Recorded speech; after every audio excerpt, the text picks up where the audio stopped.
त्या पद्धतीने हा मंदिराचं स्ट्रक्चर आहे। तर आपण आधी मंदिरामध्ये जाऊया आणि टॉपपर्यंत तुम्हाला दाखवतो मी की कसं काय आहे। आधी आपण पायऱ्यांनी खाली उतरूया आणि तिथे आधी आपण पाय स्वच्छ करणार आणि त्यानंतर आपण मंदिरामध्ये दर्शनासाठी जाणार।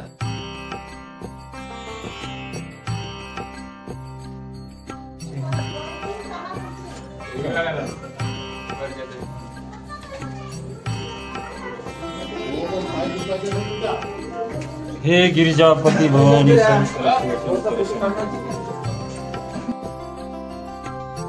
मित्रांनो, हा आहे मंदिराचा आतमधला भाग आणि आता आपण निघून राहिलेलो आहोत वरच्या दिशेने आणि इथे आपण टॉप फ्लोअरवर पोहोचलेलो आहोत आणि याच्या पण वरती काही फ्लोअर्स आहेत, तिथे पण आपण जाऊन राहिलेलो आहोत। तर तिथे गेल्यावर नेचर कसा दिसते हे तुम्ही बघू शकता, कारण की आता आपण खूप उंचावर आहोत आणि इथचा जो व्ह्यू आहे तो खूप सुंदर आहे। तुम्ही आता तर व्हिडिओमध्ये बघून राहिलेले आहे, पण मी जेव्हा तिथे रियालिटीमध्ये बघितलेलं आहे तेव्हा तर मला खूप आनंद झाला की एवढी पण